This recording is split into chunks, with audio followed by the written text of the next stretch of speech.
I don't even know what to say. That's a shocker to me. I mean, sure, Jangbi's been playing so much PvP lately against the best players in the world, and by the best players in the world, I mean Bisu.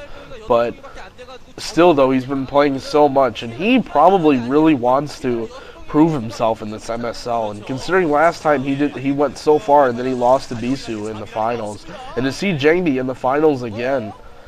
Jangbi's really doing well. I've always liked Jangbi, and even when he was just kind of an up-and-coming guy, I was like, wow, this guy's really good, and he's almost, I almost want to say this completely now after this game, but he's almost overshadowing Stork as the go-to ace player in Samsung Khan, and before, almost always. I mean, sometimes we saw Firebat Hero or Great for ZVZ, but for the most part, it was Stork who was their strong ace player, and I'm going to be interested to see next series of when they go back to Pro League, when they have the ace matches, if they start playing Jangbi more often instead of Stork, because it seems like even though Stork, he did well, but it's just such a tough position. I mean, you have the OSL and the MSL to train for. The maps are totally different. You have these crazy PvP maps like Carthage and Destination to train for, and then you're training for PvZ against Jaedong on all these crazy maps like Tears of the Moon, and it's just like, ugh. Which is now 13-2 for ZVP. That is just, so brutal.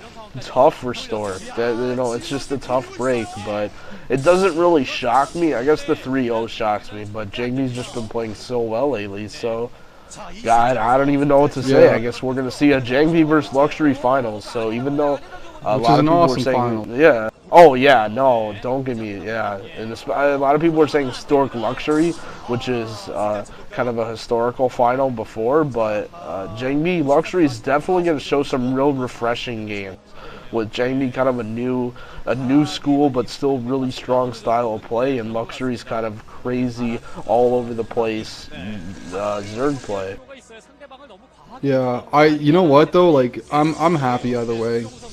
Even though as disappointed as I am to see Stork lose, especially that he's out of both Star Leagues now, and like there's nothing that makes me happier than seeing Stork. Like, I really wanted him to win another Star League here, and I mean, the longer he goes on without winning another one, the harder it's gonna get. So that's disappointing, but all credit goes to Jangbi. I like Jangbi too, and he really played great. I mean, Stork wasn't at his top form. I think Stork, when Stork really practices for a matchup, when Stork's been really focusing on something, you can see it in his play, and he always has great.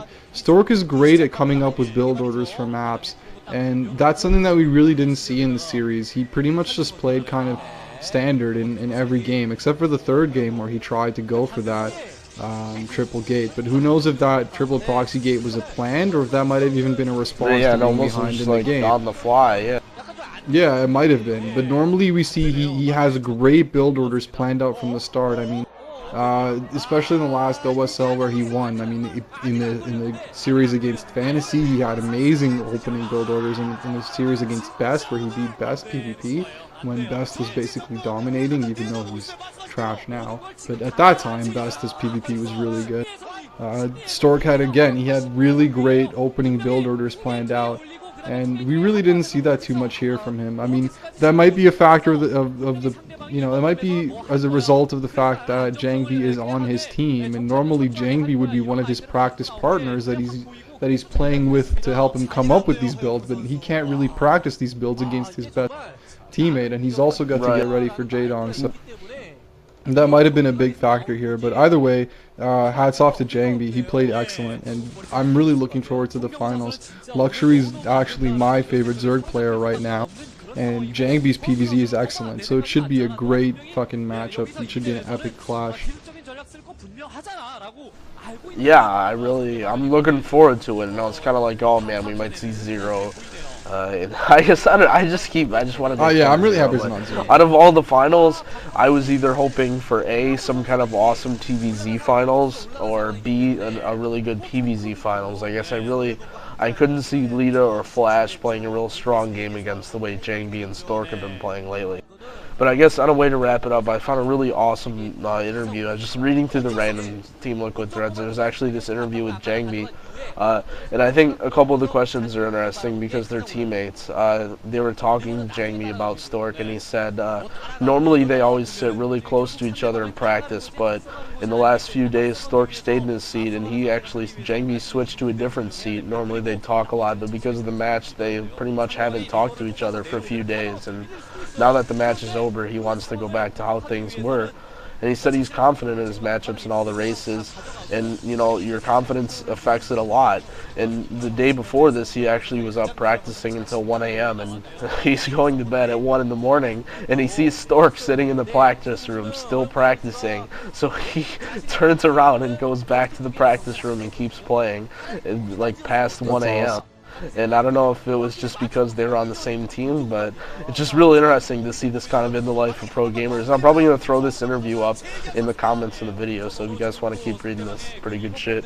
But yeah, Jangbi versus Luxury, I guess that's really all I have to say. I'm probably going to, if I get bored, either we're going to do commentary on another series, or I'm going to make some highlight videos of like Jangbi and Luxury getting through the MSL. But anyway, I'm about done. I'm ready that'd to be really go to cool, bed. man. I'd like to see Yeah, that. I was thinking about it's really late here. For those of you guys who are curious, it's actually now 4:34 a.m. Eastern Standard Time. We both live in Eastern Standard Time, so God, we love that's how you guys. dedicated we are to this shit, guys. That's how dedicated we are to bringing you this quality MSL coverage. We're not ranching DA. We can't wake up a Tuesday at 1 p.m. It's like, oh, I don't have a job and I live in my mom's house. I'm just gonna do StarCraft commentary while my mom makes me brownies. Like we stay up late. We run this shit for you guys. Yeah, exactly. This is actually a sacrifice to us, man. We have jobs and other shit to do. So when Ranchin gets the games up really early, it's not because he's super dedicated, it's because he has no fucking life. Just keep that in mind. We're dedicated, everyone else is a huge nerd, and I think we can edit it. Pretty much, that sums it up. Yeah. So join us for the finals, guys. It should be awesome, and we'll see you there. Peace out. Peace.